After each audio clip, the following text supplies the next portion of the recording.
So, like Israel, we're gonna get started in a second. About shot, bear with me.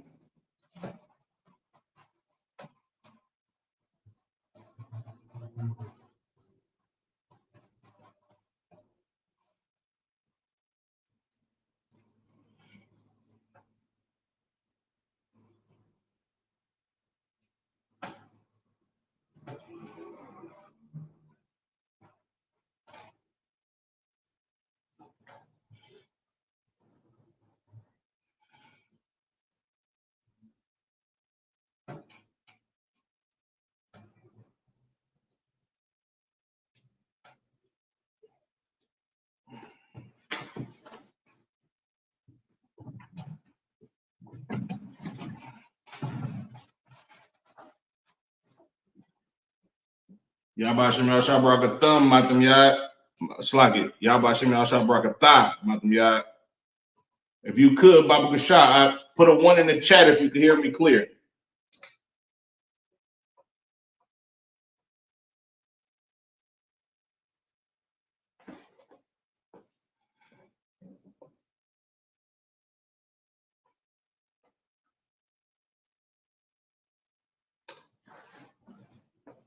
Okay, most high Christ. What I appreciate it. In about 2 seconds, we're gonna get this thing rocking and rolling.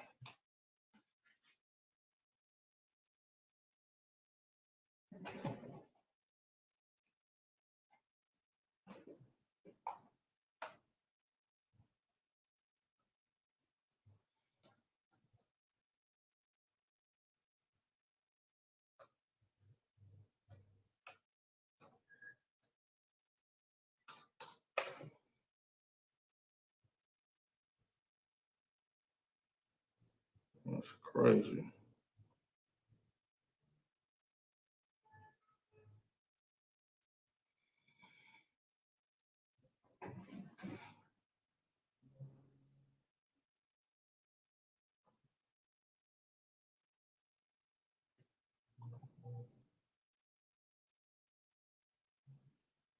Okay, most high Christ, we looking good.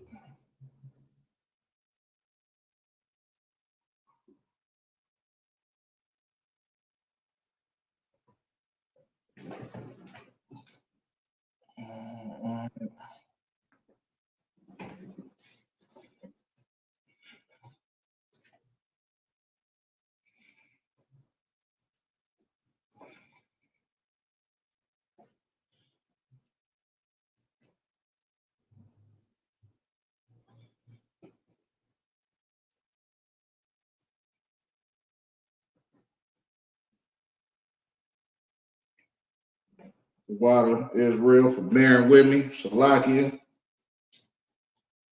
Trying to get these armbands intact in the spirit of the class,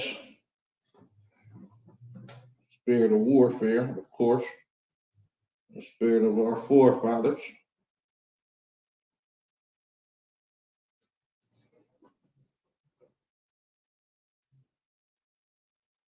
Most High Christ.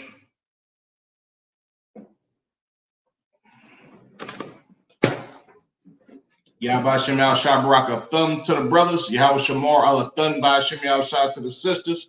I'm Priest Officer Karan Yala, the ISBK, Northern California, under Commanding General Yana, and this is another Monday night history class. So, I don't know if brothers and sisters have been paying attention to the last couple of recent history classes, with the exception of last week, but we've been trying to cover, we've been covering the history of the Maccabean revolt. You understand? These brothers, these glorious brothers that actually went to war, you understand, to keep the laws against the Greeks. You understand? So we just gonna continue that. We're gonna jump right into it, right?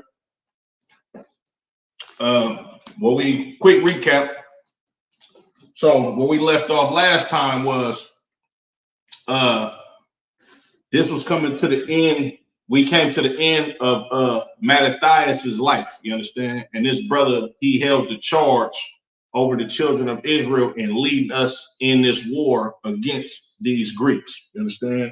And upon his deathbed, he put one of his older sons in charge, which name was Judas, you understand? Which, if you translate it, of course, the book of Salakia, the book of Maccabees was actually originally written in Greek, you understand? And due to us being Hellenized by the Greeks and us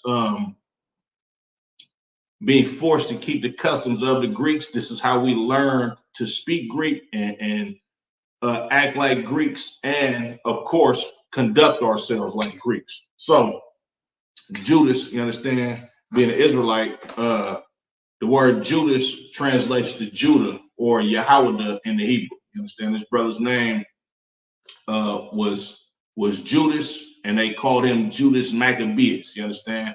The word Maccabeus translates to the hammer. You understand? And you'll see why they called this brother the hammer, due to the valiant acts that he did in defending the law and the children of Israel against oppression from the Greeks. So let's get into it. We already went over First Maccabees chapter 1 and verse 2. I'm gonna try to get through chapter 1 and chapter 2. I'm gonna try to get through, Lord allow, I'm gonna try to get through chapter 3 and chapter 4. Chapter 4, we'll get into that, you know what I'm saying? But Salaki.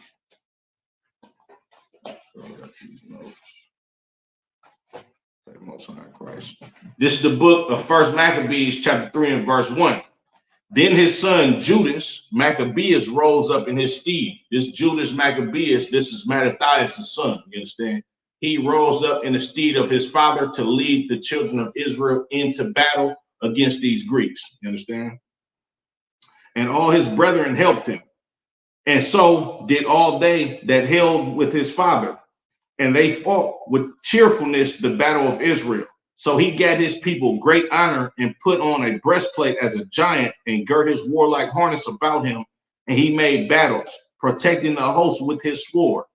In his acts, he was like a lion, and like a lion's whelp, roaring for his prey. You understand? They liken this brother to a young lion. That's what a lion's whelp is. You understand? A young rambunctious lion. This brother did a lot of valiant acts in defending the children of Israel against oppression and against being unalived massively by these Greeks. You understand? Just for keeping all law, statutes, and commandments. Just for keeping our customs. You understand? Because these Greeks understood something that these kingdoms always understood throughout history. They understand that if we don't keep our customs, then they can keep their foot on our necks and keep us in servitude up under them. You understand? And that's the same thing that your oppressor does today. This is why in those seminary schools where you see these Christian pastors go and learn how to teach the word of God, they don't actually learn what the Lord wants the children of Israel to do. First of all, you're not even taught who you are in these seminary schools. You understand? You got to know who you are to get to know where you're going. You understand? Or know where you came from. You got to know your history as a people. They don't go into this Bible in these seminary schools and teach the Bible like Commander General Yohana teaches Blacks, Latinos, and Native American Indians, showing us that this is actually our history and our forefathers, not some spooky religious book or not some book that you can make goddamn money off of like they teach you in them seminary schools. You understand? And this is the prime reason why they use Blacks, Latinos, and Native American Indians in these seminary schools. They train these so-called preachers and pastors. You understand? They indoctrinate them with the ideology of religion and the Bible, how they see fit, feed it to these brothers and sisters so they can keep the children of Israel asleep and woke so we can be slaves to them. You understand? They don't come tell you that you have to keep the law. They don't come tell you that the law is not done away with and you are the children of Israel. They're not doing it. You understand? They're doing the whole opposite in order to fit the oppressor's agenda, in order to keep you a slave so they can get some money from the oppressor. Like when you read in the book of First Maccabees, the first chapter, I believe it's first chapter and verse 11, you understand? It talks about wicked Israelite men that persuaded the people to do what the heathen did, you understand? And these same men are still alive today, you understand? Or rather, came back in the earth today in different bodies, but the same spirit, you understand? The same vibe that they had back then to get the children of Israel to veer off in order to line their pockets with the oppressor's money. And the oppressor loves it because the oppressor wants to see you in slavery, because the oppressor understands that in order to keep you in slavery, in order to keep your guy from fighting for you, he has to train you and force you to be the people that your God does not want you to be a lawless people, to be a people that disrespects the law, statutes, and commandments of the Bible, to be a people that don't know who you are according to these scriptures. You understand? And Mattathias, as well as his son Judas, you understand, and the host, the army that fought with these brothers, they understood one thing. In order to not be oppressed by your oppressor, in order to not perish at the hands of another people, you understand, you have to keep your law, statutes, and commandments, and you have to be zealous for this law. You understand? Slaki, reading on. Verse 6. Wherefore the wicked shrunk for fear of him, and all the workers of iniquity. Slaki. Verse 5. Excuse me, I skipped verse 5. For he pursued the wicked and sought them out and burnt up those that vex his people. You understand? This brother Judas Maccabees, he understood the assignment. You understand? He understood the charge that his father laid down on him. He told his sons to be valiant for the law. You understand? He told his sons to go out there and be zealous for the law. You understand? Don't be no goddamn coward. Do exactly what I taught you to do and going to war for your people and defending your law, statutes, and commandments and the customs of your people in order to serve your power, so you don't get oppressed by these goddamn heathens and be unalived unjustly in your cities. You understand? And that's exactly what Judas did. Judas took, he understood the assignment, you understand, took the charge, you understand, and did exactly what his father told him to do. You understand? I'm gonna read verse 5 again. For he pursued the wicked and sought them out and burnt up those that vexed his people. He was doing damage to these heathens, you understand? These Greeks didn't want no smoke with Judas, you understand? And why? Why was Judas so successful in his battles against these heathens? It's simple. He followed his law, statutes, and commandments from his forefathers, from his God, from his power. You understand? And the Lord fought right with him. You understand? The Lord was the one that was making these heathens be subdued up under Judas Maccabees. You understand? Judas Maccabees, he's just a man. You understand? But with the power of the Lord, Yahweh in the Hebrew, fighting for him and with him, he was able to subdue all of these Greek armies and go to war with all of these goddamn heathens and prevail and be prosperous, excuse me, you understand? And be a savior unto the children of Israel, you understand, in his time. Verse 6, wherefore the wicked shrunk for fear of him, and all the workers of iniquity were troubled, because salvation prospered in his hand. Salvation prospered in his hand. he was able to save the children of Israel. So his enemies became small. They shrunk in front of him. You understand? At first, when he started this battle, he had a whole lot of enemies. But him being zealous for the law, the Lord was with him and fought for him and made his enemies small. You understand? So like in verse 7. He grieved also many kings and made Jacob glad with his acts, and his memorial is blessed forever. You understand? Barakatah Yahweh Shai, you understand? And that's why we're reading about him in the book of Maccabees. And another point, which is so goddamn evil for these damn oppressors to take these books called the Apocrypha. The word Apocrypha translates to the hidden or to hide something. You understand? The reason why they took these books out, you understand, because this Apocrypha is a very important piece to the puzzle in the Bible. Without this Apocrypha, you won't understand that the New Testament is talking about Israelites. Without this Apocrypha, you won't understand why these people are called Romans in the New Testament, why these people are called Greeks. You won't understand why the Roman soldier asked Paul, you understand, you can speak Greek. I thought you was an Egyptian. You won't understand why he had that conversation with him. You wouldn't understand why Paul can speak Greek. You understand? Because he grew up as a Greek. You understand? And the reason why he grew up as a Greek was because of the book of Maccabees and the history of the Greeks Hellenizing not only the children of Israel, but everybody in the known world at that time, because they had dominion over all nations at that time, starting with Alexander the Great, you understand, or Salakia, Alexander the Greek, you understand. Only thing he was great about was being a mass unaliver and an alternative lifestyle member, you understand. Salakia. Verse 8. Moreover, he went through the cities of Judah, destroying the ungodly out of them and turning away wrath from Israel. You understand?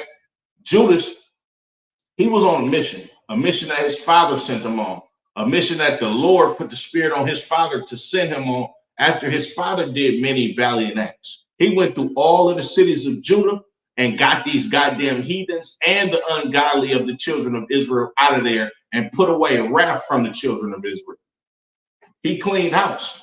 You understand? He came back to his land. You understand? Where his people from, where his forefathers worshiped the Most High. You understand? And made sure that brothers and sisters understood that we are to keep the law, statutes, and commandments. Thus saith the Lord, or you gonna be unalive just like these goddamn heathens. You understand? And that's exactly what he did. Continuing on. Verse 9. So that he renowned the uttermost part of the earth. So that he was renowned unto the uttermost part of the earth. And he received unto him such as were ready to perish. You understand? This brother became famous. You understand? He became famous and infamous to a certain extent in heathens' eyes.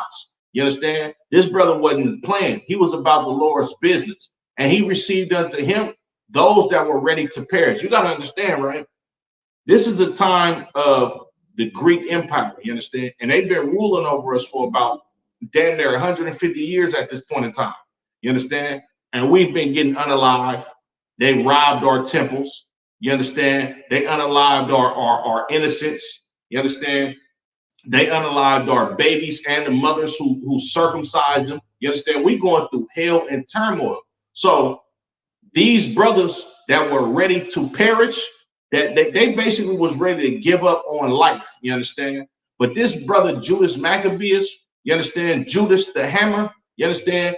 He brought hope into these brothers' lives to where at first they was ready to die and perish. Right? They was ready to give up the ghost because of how evil that life was for them. You understand? But this brother brought back hope unto Israel, and these same brothers that was ready to throw their lives away and that was ready to perish, they came to go fight with Judas. You understand? They had a purpose to live once again. You understand?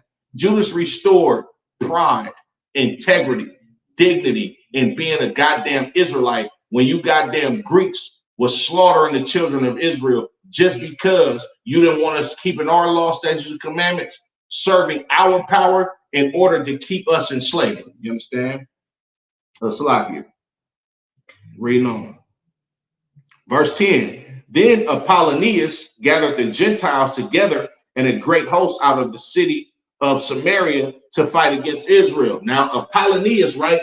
He was a Greek from the Seleucid Empire. You understand? He was from okay. Quick sidebar in history. Alexander the Greek, he had 4 generals that he parted his kingdom. Seleucid, Antiochus, Ptolemy, and Cassander. You understand? Now these 4 generals, they ran different regions in the Greek in the kingdom of the Greeks. You understand? Antiochus, I believe he had the broader area of Greece. I forget what city is right there on the tip of my tongue, but where Alexander the Greek was from, he was from Macedonia. You understand? Cassander, I want to say Cassander had he had like India, somewhere around there. Ptolemy, he had Egypt at first until Antiochus went to go take that kingdom. And Seleucid, I believe he had I can't remember where his kingdom was exactly, but Apollonius was from the Seleucid dynasty. You understand? Right? And it says, I'm gonna read that again. It says, then Apollonius gathered the Gentiles together and a great host out of Samaria to fight against Israel. Now you got to understand, Samaria is the capital city of the northern kingdom of Israel, which kings that was over the land of Israel as opposed to Judah during the split. These were brothers that was from the tribe of Ephraim. You understand? Big shout out to Captain Kadazal, you understand? Which he's an Ephraimite, you understand? Or Aparium in the Hebrew, right? Samaria was the chief city or the capital city of the northern kingdom of Israel. But the children of Israel at this time that lived in the northern kingdom of the children of Israel, which consisted of 10 tribes, you understand? Or Salakia, like 9.5 tribes. But anyway, I digress. These brothers and sisters, they actually went into captivity to the Assyrian Empire. So the Assyrians had these brothers and sisters in captivity. You understand? You can read about their exodus from this captivity and never returning back to the land of Israel in order for them to go to a further land and keep their custom. Excuse me. This other land that was named in the book of Ezra, I believe, it was called Arsaris. You understand? And that land today is known as America. You understand? But during the time of these Greeks, there were no Israelites that lived in the city of Samaria. That's why when Christ came on the scene, he told his disciples, enter not into the city of the Samaritans, but yet go to the lost sheep of the house of Israel. And this same region, Christ had a conversation with a woman, you understand, who basically tried to seduce Christ, and Christ told her that she would never worship in that land ever again. You understand? She tried to go back and forth with Christ, saying her fathers worshiped in that land a long time ago. Well, what she meant was her fathers are the same people that the Assyrians actually put into that land after they took the northern kingdom of the children of Israel out of that land. You understand? And these same heathens were the heathens that Apollonius actually went to go gather together to go fight against Judah's Maccabees during the time of the Greeks that we reading right here in the book of First Maccabees, the 3rd chapter. You understand? But still, I get for being long-winded. Verse 11. Which thing when Judas perceived, he went forth to meet him, and so he smote him and slew him. Many also fell down slain, but the rest fled. Wherefore Judas took the spoils and Apollonius' sword also, and therewith he fought all his life long. So this Apollonius, he tried to come up to battle against Judas, with the rest of these heathens, and he lost that battle. Not only did he lose the battle, he lost his life, and Judas spoiled them, meaning took all of their goods from them after they won the battle, and he took Apollonius' sword and also fought with that sword for the rest of his life. Now you gotta wonder, why would they take this out of the Bible? You understand? And the reason why they took this out of the Bible is because they don't want you to understand who your actual enemy is in these last days. When you read these books of Maccabees, you understand? When you read the book of Ezra, when you read the books addition to Esther, you understand? When you read the book of Susanna, you understand the culture of the children of Israel as a whole, and it will make it more clearer to you as far as the New Testament and the Old Testament. You understand? Because there's so many things in these scriptures that give you the characteristics of blacks, Latinos, and Native American Indians today.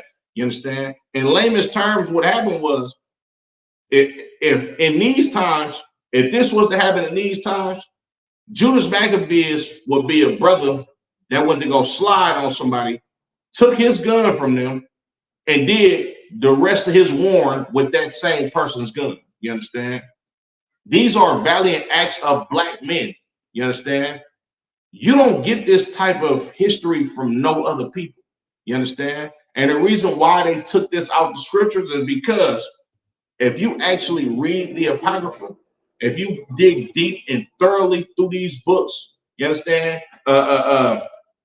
Get you the Zondervan's Bible dictionary, you understand? And actually look into the history of the Apocrypha and go see who these people were, what these people looked like, the lands that they lived in. You will understand that this can only be blacks, Latinos, and Native American Indians. But Salaki, reading on. Verse 13. Now when Saran, a prince of the army of Syria, heard say that Judas had gathered unto him a multitude and a company of the faithful to go out with him to war, he said, I will give me a name and honor in the kingdom, for I will go fight with Judas and them that are with him, who despise the king's commandment. So he made him ready to go up. And there went with him a mighty host of ungodly to help him and to be avenged of the children of Israel. Now this dude, Saran, you understand? He went to go fight against Judas.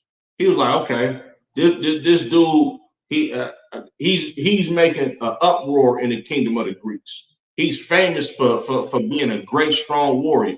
Well, I'm going to go get me a name to fight against him and beat them, you understand? And avenge the children of Israel, you understand? Go get revenge on these same Israelites that actually unalived all of my companions, you understand? In order for me to get a name and put his reign to rest. Verse 16.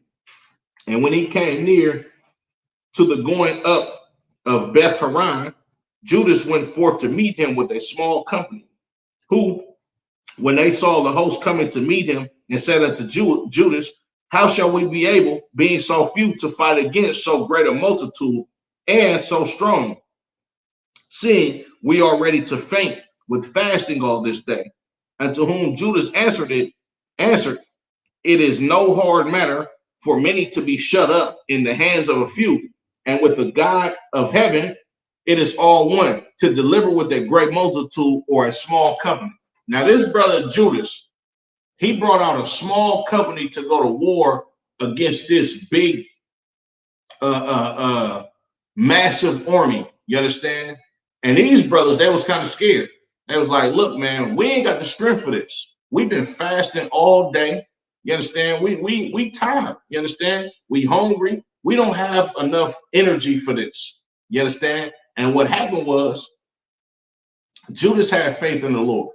You understand? He said, look, it's nothing with the Lord to use us as his battle axe to destroy all of these goddamn heathens. Even though they be a multitude and we only be few, the Lord is on our side. You understand? Verse 19, for the victory of battle standeth not in the multitude of an host, but strength cometh from heaven. This brother had faith in the Lord. He said the victory of battle don't come, you understand, in strength in a multitude. You understand? I'm gonna read that again. For the victory of battle standeth not in the multitude of an host, but strength coming from heaven. You understand? He said, look, it don't matter how many people we have. You understand? We got the Lord on our side. So they might got a whole lot of people, but the Lord is with us, and I guarantee you we gonna win this battle. You understand? Verse 20. They come against us in much pride and iniquity to destroy us and our wives and children and to spoil us. But we fight for our lives and our laws. Wherefore, Yahweh himself will overthrow them before our face. And as for you, be ye not afraid of them. He said, look, they came to destroy not only us, but our women and our children. You understand? And on top of that, so like, I'm going to read that again. And to spoil us. He said, look, they came to destroy us, our women and our children, and to take our goods, take our riches, take our substance. You understand? But the Lord is with us. You understand? We not only fighting for our lives as a people, but we are fighting for our God. We fighting to keep our law, statutes, and commandments. So the Lord is going to have us prevail.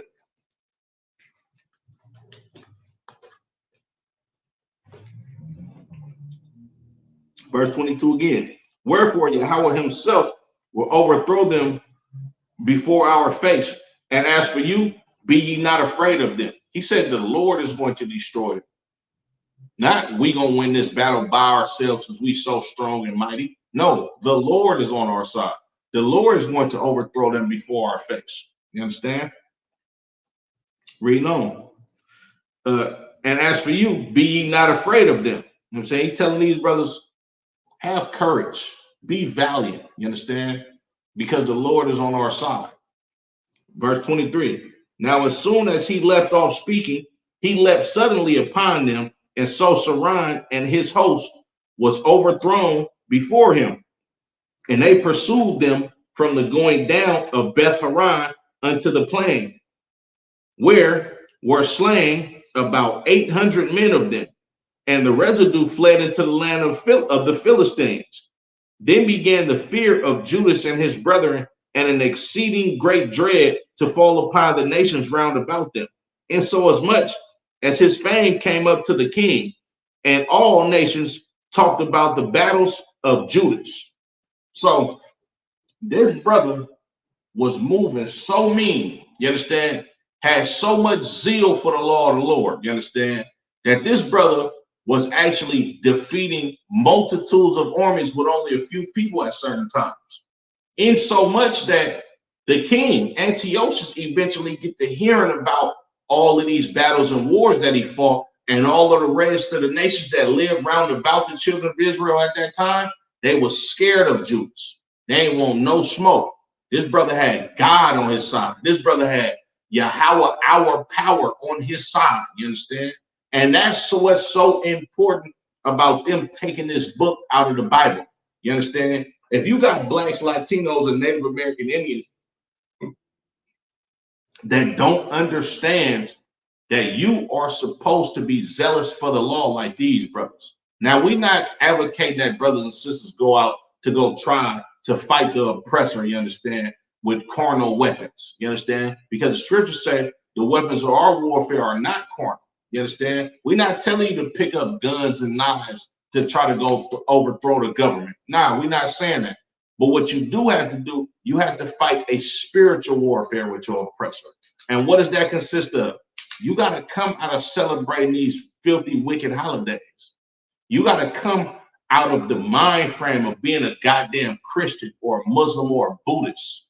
You got to come out of the mind frame of thinking that you could put anything in your goddamn body. You got to come out of the mind frame of thinking that you could sleep with anybody you want. You got to come out of the mind frame of Aleister Crowley, do what thou wilt, who was a known goddamn Satanist. You understand? The children of Israel, we don't have the luxury to do whatever the hell we want to do.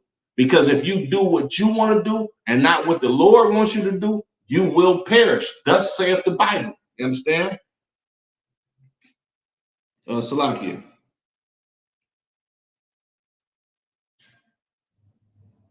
Reading on.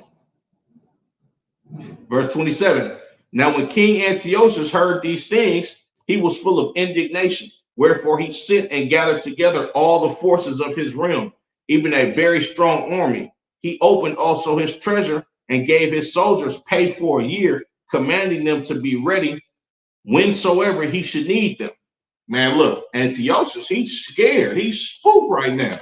He feel like Judas could actually overthrow his kingdom, in so much that he actually went to go open up his treasures and paid his soldiers a year in advance in order to keep them on call if Judas get too close to him to where he gonna need them reinforcements to go out to go fight against Judas. You know how much money that is to pay thousands of men a year in advance?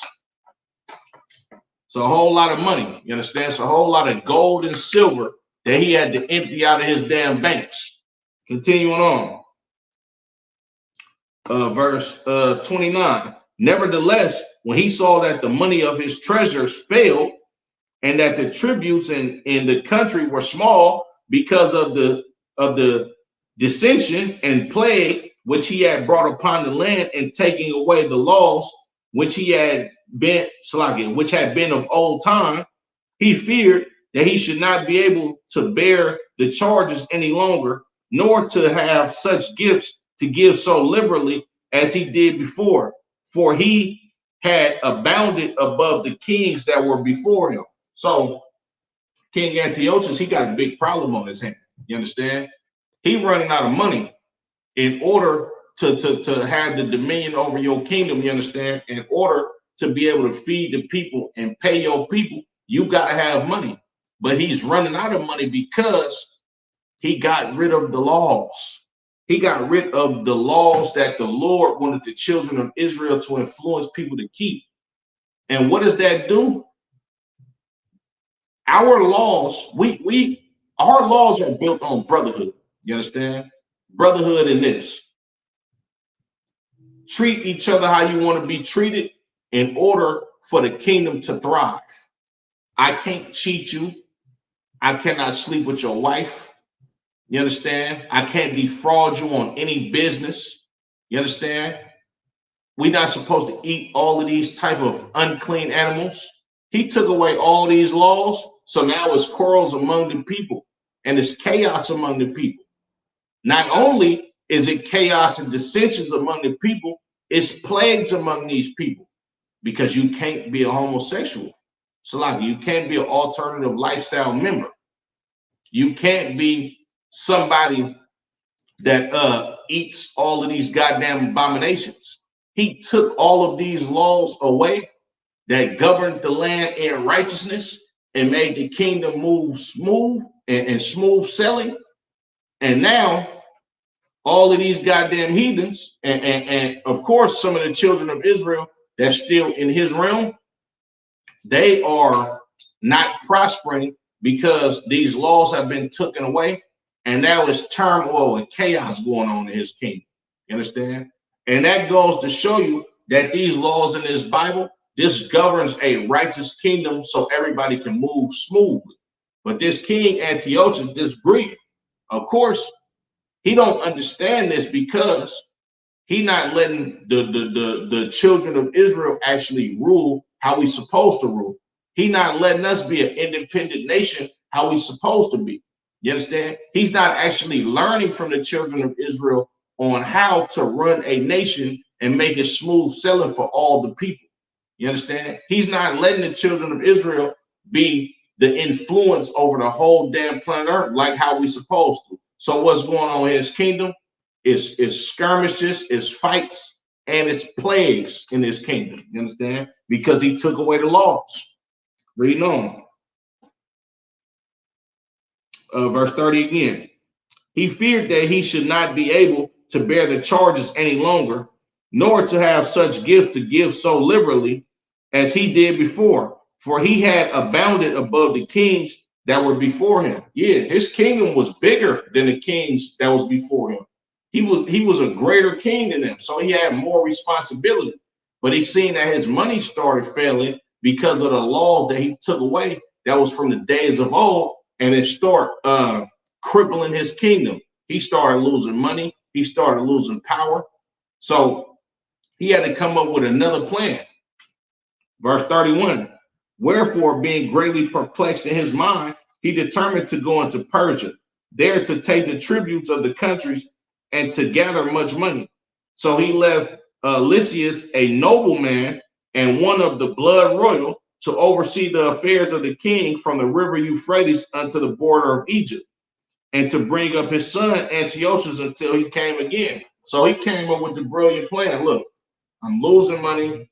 This nigga Judas, he running around doing all of these valiant acts. I got to go ahead and go to Persia and go take the tributes from them countries up there in order for me to keep control of my empire. You understand? So he chose Lysias, which it was somebody that was related to him. And he gave Lysias the charge of his army, gave him instructions on what to do, you understand, and ordered him to raise his son up until he got back.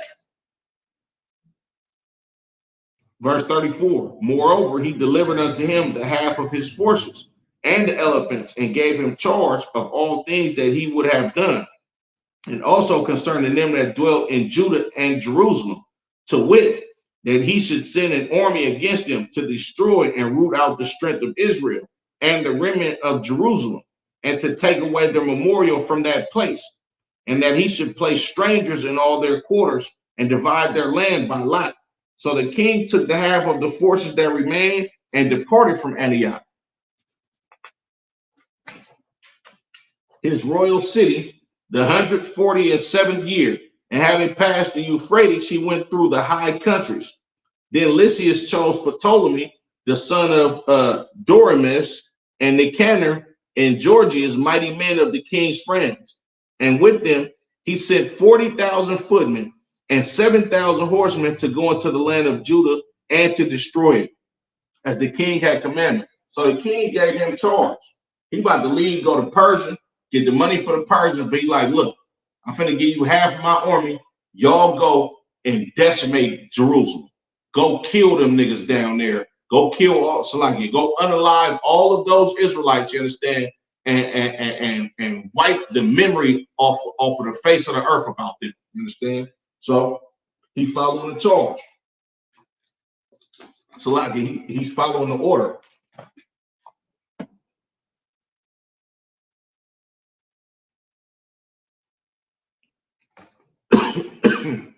So he go down there with about 50,000 men. Verse 40. So they went forth with all their power and came and pitched at Emmaus, in the plain country. And the merchants of the country, hearing the fame of them, took silver and gold very much with servants, and came into the camp to buy the children of Israel for slaves. A power also of Syria and of the land of the Philistines joined themselves unto them, right? So these heathens, they hearing how deep they finna come and destroy the children of Israel in Jerusalem and Judah. So what they did was, like, they thought it was finna be a Black Friday sale, niggas for sale for cheap. They thought, okay, it's about 50,000 of them. Oh, y'all about to go into Jerusalem to go conquer them niggas? Yep, let me get my money together so I can go ahead and go buy me a few slaves. This is what they thinking. They thinking Judas Maccabees, you understand, and the children of Israel are going to be slaughtered, you understand, to the tune of damn near extinction. And the rest of us, we going to be sold and slaved, you understand? So they went down there, got their money together, and just sitting back waiting on the show to buy these niggas.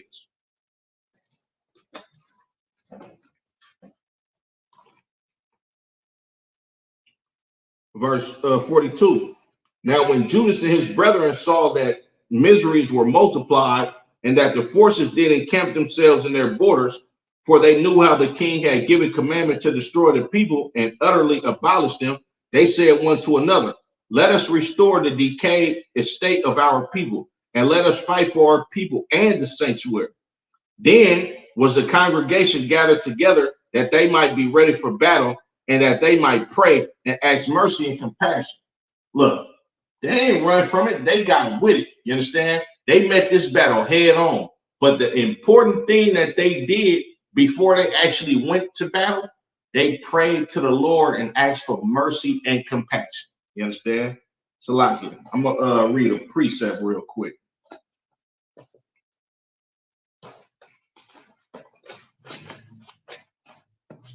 The book of Exodus, chapter 20 and verse 6.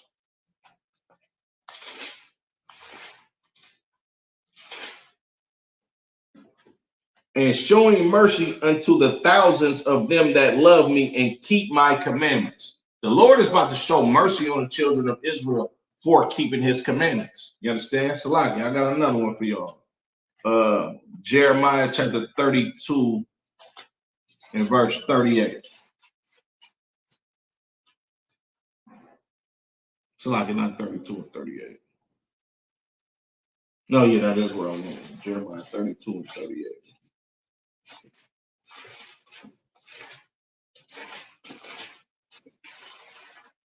The book of Jeremiah, chapter 32 and verse 38. And they shall be my people, and I will be their God. You understand? You got to understand, the children of Israel, when we are in our right mind, the Lord loves us enough to put his name on us, and he's going to be our God, meaning be our power, meaning be the one that protects the children of Israel from harm and danger. You understand? Let me see. Let me get Job 36 and 11.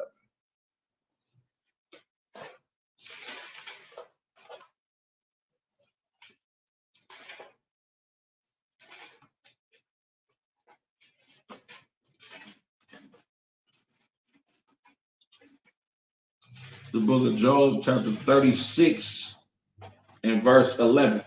If they obey and serve him, they shall spend their days in prosperity and their years in pleasures. You understand? That's what the Lord promises the children of Israel. If we obey him, you understand, we keep these laws, statutes, and commandments, our years are going to be prosperous. You understand? Masalakia. Back to First Maccabees chapter 3, and where was I at? Verse 45. Now Jerusalem lay void as a wilderness. There was none of her children that went in or out. The sanctuary also was trodden down, and aliens kept a stronghold. The heathen had their habitation in that place, and joy was taken from Jacob, and the pipe and the harp ceased. You got to understand, Jerusalem is in a state of being the Holy Land, but there's nothing holy about the land of Jerusalem at this time, because the children of Israel, we don't live there. We're not keeping our law, statutes, and commandments. Furthermore, there are heathens living in our temple, you understand, and built it up nice and beautiful for their own goddamn selves, you understand? But not in the sense of how we would build it nice and beautiful, because they don't give a damn about the land. The land looks like a goddamn wilderness, but you still have heathens that live in our temple. You understand? The land is not, they don't care about the land how we care about it, so they got not gonna make it beautiful. You understand? It just looked like some abandoned town, you understand? But they living in our temple, and the heathens are there, right? Wherefore the Israelites assembled themselves together and came to Maspah over against Jerusalem. For Maspah was the place where they prayed aforetime. Then they fasted that day and put on sackcloth and cast ashes upon their heads and rent their clothes and laid open the book of the law wherein the heathen had sought to paint the likeness of their images. You understand? So we finna go to battle against these goddamn heathens that live in our temple. You understand? And we go back to the law. We go back to the law, statutes, and commandments to understand how we're supposed to live once again. And it says, wherein the heathen has sought to paint the likeness of their images. You understand? This is a precept talking about the whitewashing of the pictures of the saints and the Israelites that you see today. You understand? This is white Jesus right here in the Bible. You understand? These heathens been looking to paint the likeness of their image with our scriptures. You understand? And in taking out the book of the Maccabees, this is another telltale sign why they took this out. You understand? When you see the heathen have sought the likeness to paint their images, paraphrasing, you understand? This is literally talking about a people, you understand, using the Bible in order to push their agenda to make themselves look like the children of Israel. And what do you got? You got the hook-nosed little hat people.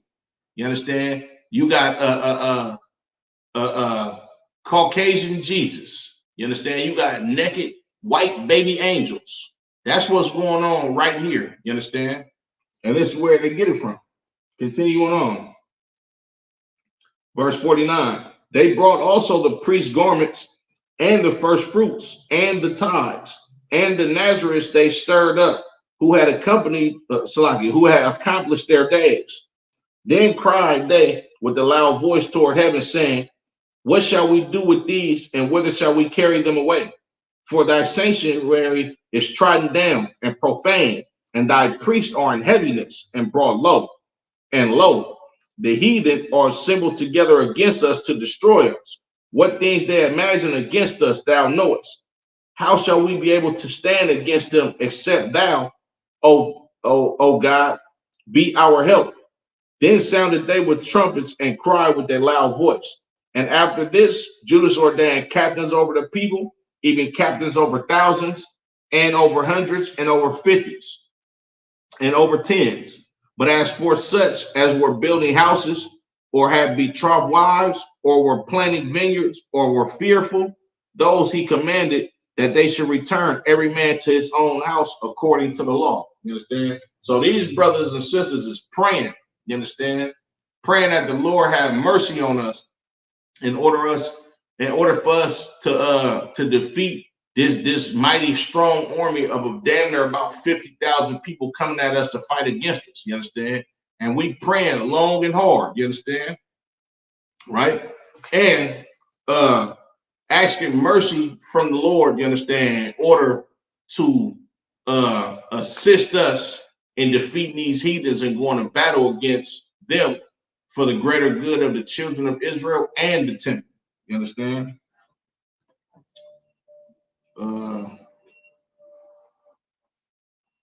Verse 57. So the camp removed and pitched upon the south side of Emmaus.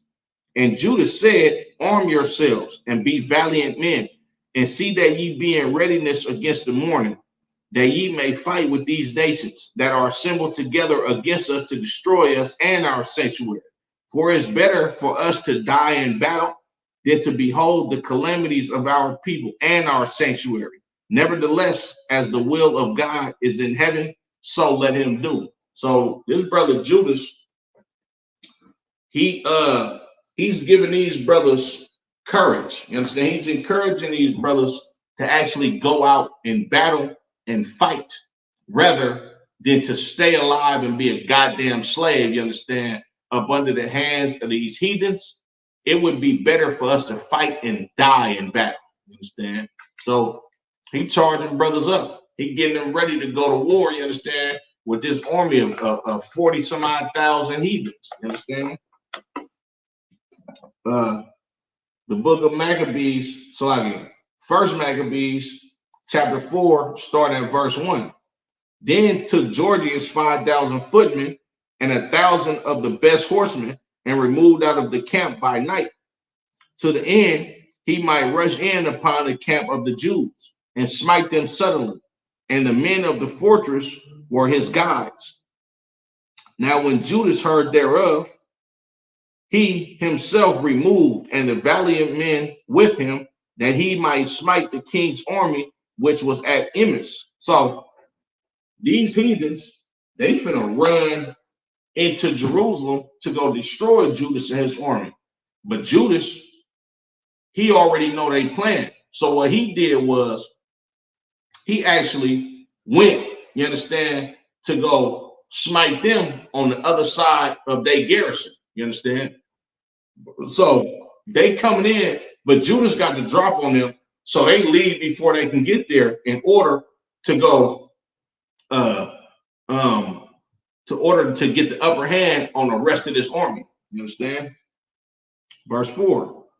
While as yet the forces were dispatched from the camp, in the mean season came Georgius by night into the camp of Judas. And when he found no man there, he sought them in the mountains. For he said, these fellows flee from us. But as soon as it was day, Judas showed himself in the plain with 3,000 men, who nevertheless had neither armor nor swords to their minds. And they saw the camp of the heathen, that it was strong and well harnessed and compassed round about with horsemen, and these were experts of war. Then said Judas to the men that were with him, fear ye not their multitude, neither be ye afraid of their assault. Remember, our fathers were delivered in the Red Sea when Pharaoh pursued them with an army. So in the morning, right, Judas and them popped them out of the plane, and they seeing these heathens. They about to go to battle with them, but they don't have no weapons. You understand? It's about 3,000 of them. They ain't got no weapons, and they smaller than these heathens that's coming at them to fight. You understand? Judas like, look, don't be scared. The Lord is on our side. And then he brought up us being saved by the Lord against the armies of the Egyptians when the Lord parted the Red Sea for us. You understand? So like here.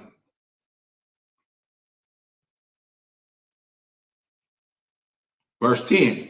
Now therefore, let us cry unto heaven, if peradventure Yahweh will have mercy upon us, and remember the covenant of our fathers, and destroy this host before our face this day. Excuse me. Once again, Judas Maccabees is understanding that he needs the Lord on his side to defeat these heathens in this battle. So he prays to the Lord again that the Lord has mercy on him. You understand?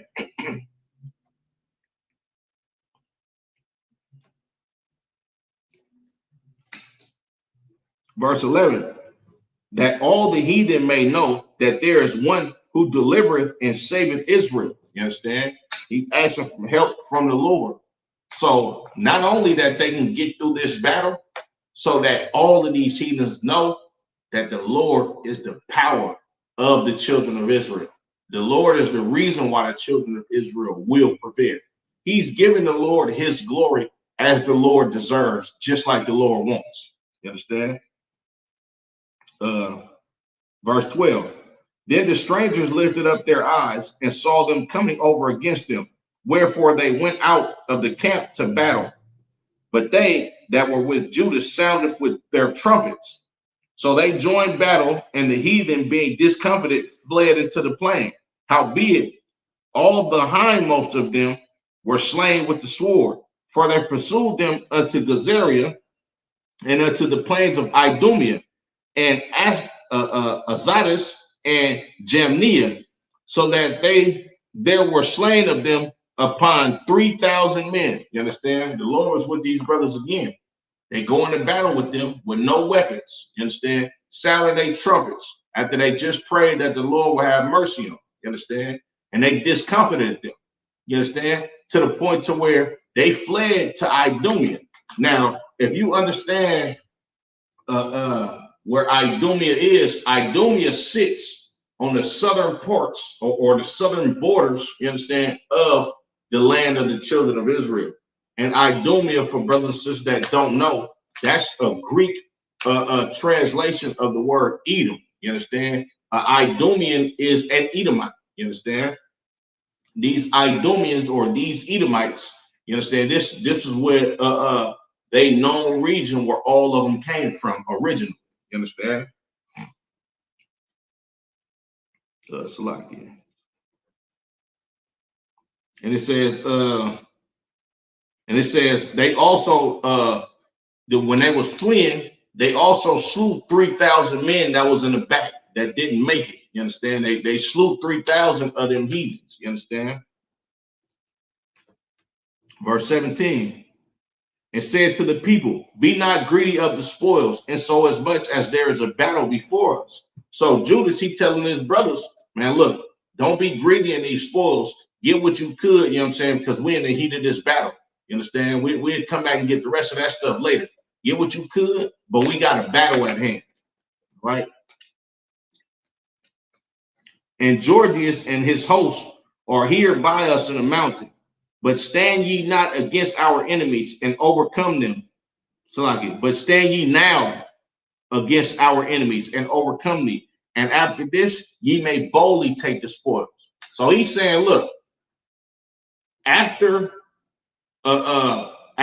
we prosper and win this battle, of course, with the hands of the Most High being on our side, then you can take the spoils boldly, meaning clean them out. You understand? Get all of the gold and silver and all of the substance that you want. You understand? Get it all.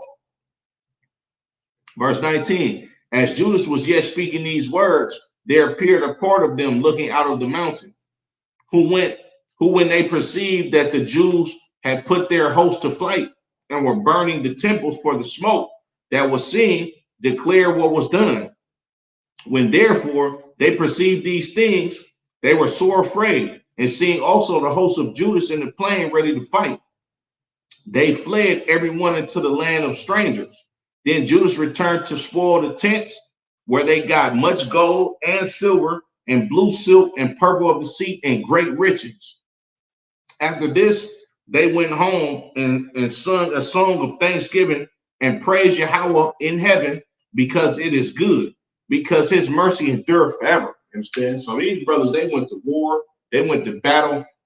You understand? Took the spoils of these heathens. You understand? The rest of the heathens, they looking out at the mountains. They seeing brothers burning their tents. You understand? Spoiling their goods. They ain't want no smoke. So they ran and got up out of there. You understand? And these brothers, after that, they took all the rest of the gold. You understand? Burnt all their tents. Took all the rest of the spoils of war and went and marched back home singing songs of thanksgiving. And when they're saying Thanksgiving, this is not talking about a turkey or you celebrating the unaliving of the Native American Indians. You understand? This is talking about the Lord. You understand? We thankful that the Lord gave us the spoils of war. You understand? And our enemies up under our footstool. Barakatah Yahweh Yahweh Shah. You understand? Aslagi. Reading on. Verse 25. Thus Israel had a great deliverance that day. Now all the strangers that encamped came and told Lysias, that had escaped, came and told Lysias what had happened, who, when he heard thereof, was confounded and discouraged, because neither such things as he would were done unto Israel, nor such things as the king commanded him were come to pass. So Lysias, he troubled, he mad, he angry, and he confused, because everything that he planned to do to the children of Israel, it did not come to pass, nor the stuff that the king planned for him to do to the children of Israel had come to pass.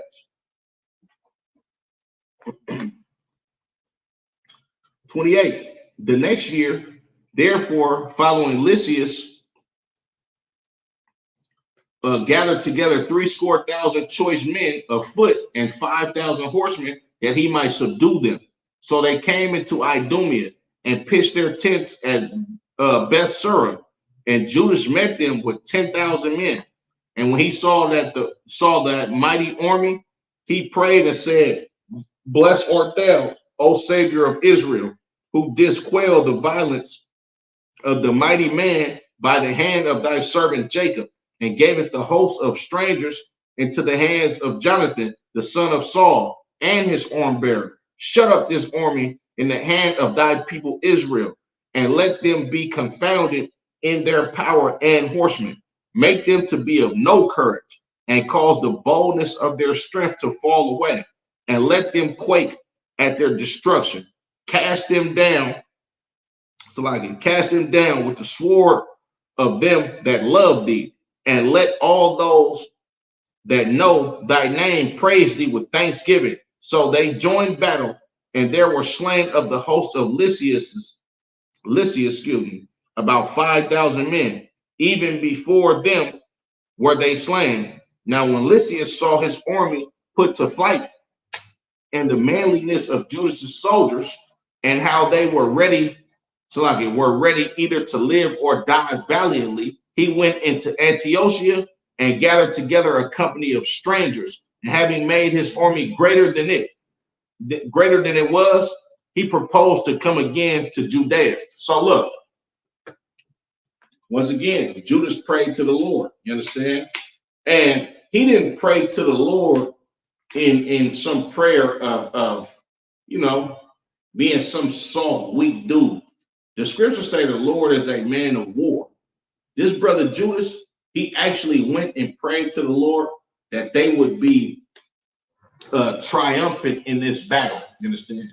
He prayed that the Lord slain these damn heathens with the swords of the children of Israel that love him. This brother went to go pray to the Lord that he could unalive a whole lot of people in a battle against these heathen in order to defend the children of Israel.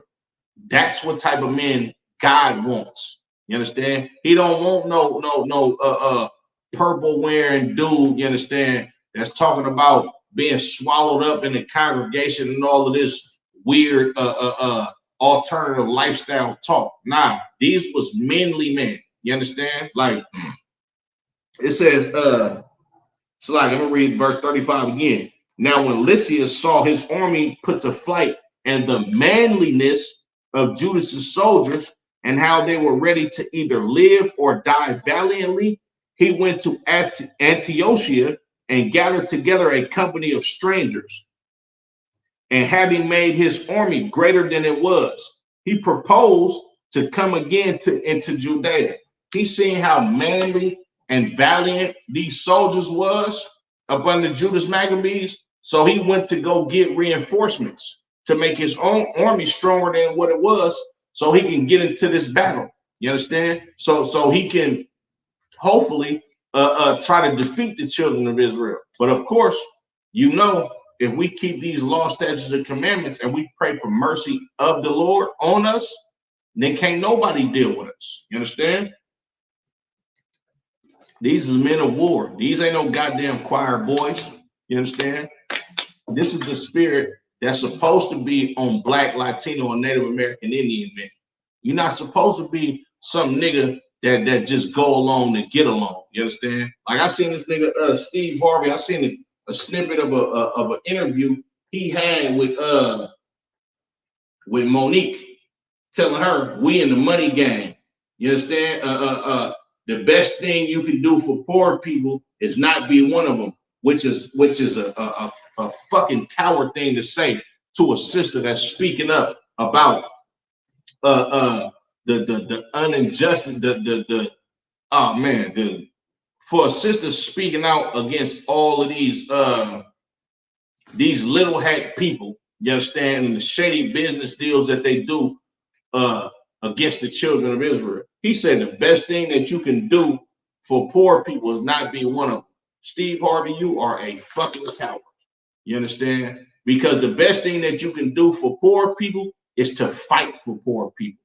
You understand? The best thing that you can do for poor people is actually defend the goddamn poor. You understand? That's what real men of God do. This nigga walking around in suits, acting like he a devout Christian and he love the Lord. This nigga don't, like the scriptures say, how can you love the Lord when you don't even love your own goddamn brother that you see every day? Steve Harvey, you are a fucking coward. You understand? Salaki. And it ain't just Steve Harvey. It's T.D. Jakes. It's Creflo Dollar. That nigga Martin Luther King was a fucking coward. All of them niggas is cowards. You understand? But these brothers in these scriptures, in this book of Maccabees, these brothers understood the assignment to go to war and be soldiers for the children of Israel. You understand? Verse 36. Then said Judas and his brothers, behold, our enemies are discomfited. Let us go up to cleanse and dedicate the sanctuary. Upon this, all the hosts assembled themselves together and went up into Mount Zion. And when they saw the sanctuary desolate and the altar profaned and the gates burned up and shrubs growing in the courts, as in a forest or in one of the mountains. Yea, and the priest's chambers pulled down, they ripped their clothes and made great lamentation and cast ashes upon their head. So these brothers didn't been going to battle, you understand, to try to get the children of Israel to not be oppressed and unjustly unalived by these heathens. So actually, when they actually get the chance to rest from the battle, you understand, when they discomfited Lysias and his men, they actually had a chance to go inside the temple and see how destroyed the goddamn temple was. And what they seen, it devastated them. It shocked these brothers. You understand? They seen the sanctuary, the temple, just in fucking shambles. Excuse my French. You understand? And it devastated these brothers to where they mourned. You understand? They put ashes upon their head. Like it's like, I say you go on a trip and you come back to your house and somebody ransacked your house and robbed you blind. You gonna be, God damn, how they get me like this? Well, that's exactly how Judas Maccabees and the brothers up under him felt about the temple. You understand? Because this is our holy place of worship. You understand? Salaki. What was I at? Reading on. Verse 40. And fell down flat to the ground upon their faces, and blew an alarm with the trumpets, and cried toward heaven. Then Judas appointed certain men to fight against those that were in the fortress, until he had cleansed the sanctuary. You understand? Certain brothers, he gave them charge to actually go fight against these goddamn heathens that was in the sanctuary. You understand? And get them the hell up out of there. Verse 42. So he chose priests of blameless conversation, such as had pleasure in the law, who cleansed the sanctuary, had bear out the defiled stones into an unclean place. And when as they consulted what to do with the altar of burnt offerings, which profane, they thought it best to pull it down, lest it should be a reproach to them, because the heathen had defiled it. Wherefore they pulled it down and laid up the stones in the mountain of the temple in a convenient place, until there should come a prophet to show what should be done with them. Then they took whole stones according to the law and built a new altar to the former, and made up the sanctuary and the things that were within the temple, and hallowed the courts. They made also new holy vessels, and into the temple they brought the candlestick and the altar of burnt offerings and of incense and the table. And upon the altar they burned incense and lamps that were upon the candlestick they lighted, that they might give light in the temple. Furthermore, they set the loaves upon the table and spread out the veils and finished all the works which they had begun to make. Now on the 25th day of the 9th month, which is called the month Casliu, in the 148th year, they rose up betimes in the morning and offered sacrifice according to the law upon the new altar of burnt offerings, which they had made. Look, at what time and what day the heathen had profaned it, even in that was it dedicated with songs and citherns and harps and cymbals. Then all the people fell upon their faces, worshiping and praising the God of heaven, who had given them good success. And so they kept the dedication of the altar 8 days, and offered burnt offerings with gladness, and sacrifice the sacrifice of deliverance and praise. So these brothers that went to war, you understand, for the children of Israel, for the temple, for the Holy Land, when they discomfited these heathens and had a little bit of place of rest, you understand, before the battle went back on full on, these brothers actually took the time to dedicate to cleaning up the temple. And this is where the Feast of Dedication comes from in the scripture. You understand? We just celebrated it not too long ago in December. You understand? Right? But these brothers, they praised the Lord and dedicated to cleaning up the temple and getting it back in order. You understand? And then, like I said, this is where the Feast of Dedication actually comes from. Feast of Dedication is about us defeating these Greeks, you understand? And the Lord giving us rest from the battle to actually bring ourselves to our temple and get it back in order, clean it up, get the holy vessels back in there. You understand? They put new altars in there, because if you read about the temple in First Maccabees, the first chapter, you understand that these heathens were sacrificing swine's flesh on it. You understand? And amongst a slew of other abominations. But these brothers, they did a valiant act and actually fighting for the children of Israel and actually regaining control over the temple with the help of the Most High. Barakatah Yahweh Yahushua. Understand? Verse 57. They decked also the forefront of the temple with crowns of gold and with shields, and the gates and the chambers they renewed and hanged doors upon them. Thus was there very great gladness among the people, for that the reproach of the heathen was put away. Moreover, Judas and his brethren with the whole congregation of Israel ordained that the days of dedication of the altar shall be kept in their season from year to year by the space of 8 days, from the 25th and 20th day of the month Casliu, with mirth and gladness. At that time also they builded up the Mount Zion with high walls and strong towers round about, lest the Gentiles should come and tread it down, as they had done before. And they set there a garrison to keep it, and fortified Bethsur to preserve it, that the people might have a defense against Idumea. You understand? These brothers, they dedicated, you understand, their lives to fighting for the children of Israel. They dedicated their existence, you understand, to bringing justice, you understand, and peace back to the children of Israel, you understand, restoring the temple, you understand, and getting these heathens out of our goddamn land, you understand.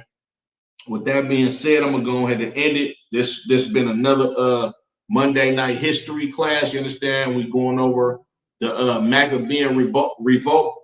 Salagia, Lord allow, I'm gonna try to keep this series going to get brothers to understand, you understand, what your spirit and your role has to be in order to serve the Lord. You understand? You can't be some soft Nancy boy and think that the Lord is going to come save you because you want to forgive your goddamn oppressor for oppressing. In this book of Maccabees, these brothers was totally against what Christianity is all about.